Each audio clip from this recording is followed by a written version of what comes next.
4 big things they should know going into Saturday. Number 1, the reveal.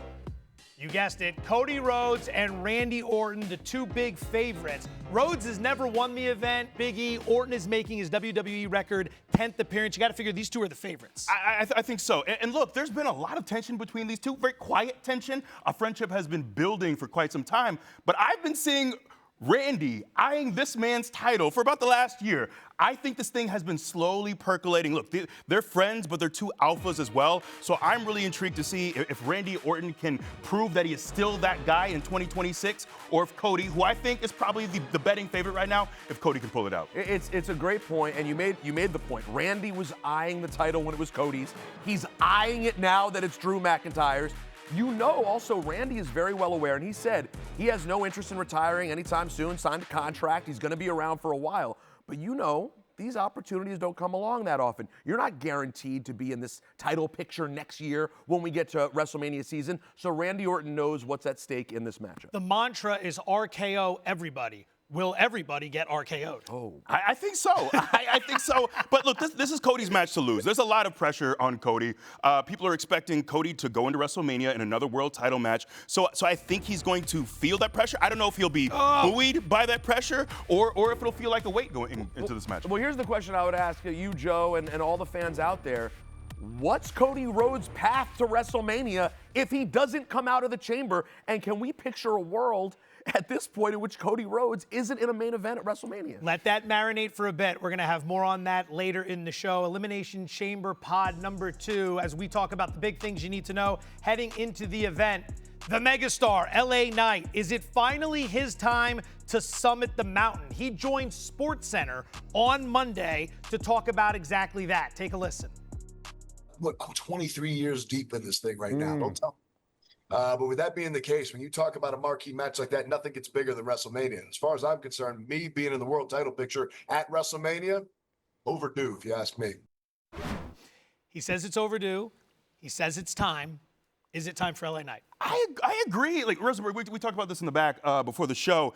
He's someone I think has been butting his head against that glass ceiling now for several years. If not now, when? When is it going to finally happen for this guy? We've seen someone in LA Knight who there's so many times you expect his momentum to start to come to a creep, to slow down, for people to forget about him. He still has the people in the palm of his hands. I still think he's moving in his prime. I know he's a bit older, but he doesn't move like an older athlete. He does not at all, and it's such a great point. Like, if anybody watches WWE Unreal, you've seen sort of the ups and downs of LA Knight, right? And we know that.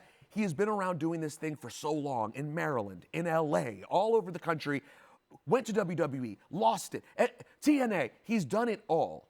And when E mentioned me earlier, he's like, can you imagine if LA Knight wins? I went, absolutely not, I cannot imagine that. I think Cody Rhodes is gonna win. But you made the point.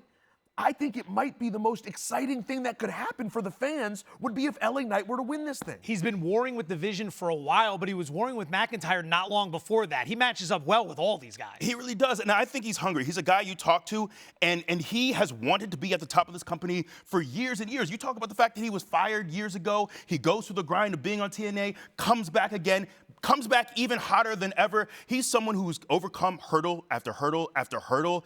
And I think he's ready. I think he has the mindset that it has to be now. All right, now we talked about 3 of the favorites, 3 of the more well-known guys, but elsewhere, looking at the 4 big things you need to know, there's a couple names that if they're not on your radar, you're going to want to put them on your radar in a hurry. And when you include the women's side of the equation as well, 3 rookies that we are going to see. Men's side, it's Trick Williams and Javon Williams. On the other side, Kiana James. You know what it's like stepping inside this structure. As a rookie first-timer in front of a crowd like Chicago, what's going through your mind? It's trying to, this is the last show, the last big show before WrestleMania. So you know there's a lot of pressure. I know Javon Evans, we're going to get into it, but the whole world, the whole wrestling world is saying, what is Javon going to do? Trick Williams is an absolute star. Kiana has proven that she can go in the ring. So I think we're seeing this influx of new talent that people are excited to see do something different. But there's going to be a lot of pressure, a lot of eyes, and we'll see if that pressure is something that keeps them from performing at their very best. Man, I got to tell you, Javon Evans is a rare kid. You spoke to him recently on your podcast. I did. He was on GP in Saudi right before the Rumble. He has no nerves. He reminds me of my favorite player in the NFL, young Jaden Daniels. Like, these kids practically, right, in their early 20s, who it's like they've done so much preparation, plus they're so naturally talented that nerves do not kick in. I don't think, we're gonna ask him about it. I don't think he has any nerves about the spot, which gets me so excited. And then when it comes to the Trick of it all, and you mentioned Kiana, who has been so impressive on SmackDown, but when you get to Trick, there's a question, there's a possibility, I should say, that his entrance will challenge CM Punk and AJ Lee for how hyped the crowd is. Which is crazy to say, but I'm with you.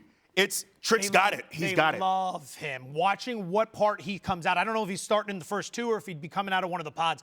The crowd's going to lose it. On the Evans side of the equation, if I was to set odds for highlight of the night, he's probably at the top. It's a shoo-in. He's going to have highlight number 1, number 2, number 3. He's the guy you're going to watch out for in this match.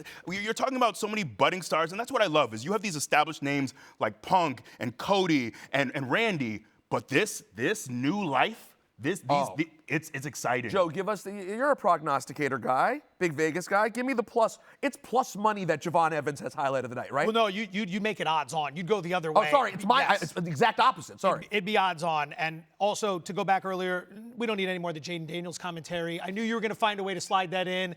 E and I were looking at each other the same way. There are other players you could go to there, but we'll leave that one lie. No, it's after the OG cutter a couple weeks ago that you saw from like that. That's an all-time moment. Who would go the other way on that pick when you can see what this kid has done in such a short period? If you haven't seen it, by the way, just go on YouTube and check out the Javon Evans OG cutter from a couple of weeks ago on Raw against Grande Americano. Insane. You watch it 10 times in a row. Yeah. For Kiana James on the other side, she's stepping into a class, and we'll break down the women's side of this a little bit later, but she's really stepping into a loaded class of veterans in the women's chamber. She is, and I don't know how much from a fan perspective, how much people are really expecting of her, but sometimes that really is your best path to winning, is when people don't have that target on your back. She's someone who, getting this win over Nia, over Charlotte, pinning, like that's big, no, that's huge. massive for her. That is a huge moment, and I think the fans have all had the same reaction about Kiana James. You're watching her when she came up from NXT, and you're seeing her week to week, and first she's just talking, and you're seeing her. And then when you see match after match, tag matches, now a triple threat to earn her way into the chamber, how can you not be impressed by how good she is in the ring? Okay, with that said, the 4 big things we've been talking about, let's go ahead and reveal number 4, because this is going to lead into exactly that. Jade Cargill, who is going to be defending her title at WrestleMania against the winner of the Women's Elimination Chamber. Cargill's been an absolute freight train, but if she's watching this match, which she will be, Biggie, who would she least likely want to see raise their hand? So I think, what are her strengths? It's size, it's strength, and I look at Rhea Ripley.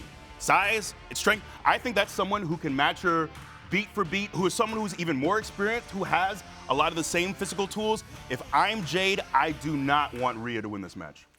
Jade Cargill, by the way, Jade sounds just like Jaden. No, Jade. Great callback. Jade is, she's a physical freak, right? She's the most unbelievable. She is as impressive an athlete as we've ever seen in WWE. Rhea is the person who jumps just off the page. I think she is a first ballot Hall of Famer, one of the greatest to ever do it, already still in her 20s. So let's go beyond Rhea, because you know how terrifying she is. How about the experience of Asuka at WrestleMania? She's won in there before. And we know she can win this match. We know she's not scared of the big stage at WrestleMania. Asuka, and that is where you'd have the biggest difference. Asuka may not have size or strength on Jade Cargill, but she certainly has in-ring experience. It took a while for us to get to Tiffany Stratton back from injury. She brings a lot of that power and athleticism to the table as well. Yeah, and you look at possible standouts in this match. I think she's someone who I think is guaranteed to do something electrifying in this match. And I don't think she's had one world championship. She's not done yet. She's going to be back there at some point in her career. She's still so young, in her mid-20s. Will it be now? Who knows? But she has a shot. I'm among the people, and I talked about this a lot on my podcast, like, who was ready for Tiffy time to be up when it was up. Like, I thought her reign was great, and I kind of felt like I'd seen enough Tiffy. Like, what else is there? Then she went away for a while, and when she came back at the Rumble, I said the time away was what she needed. Yeah. You are so we saw her so much. Her title reign was such a grind, week in, week out. Seeing her come back at the Rumble and seeing her since then, you're reminded she is one of the most impressive young talents we have.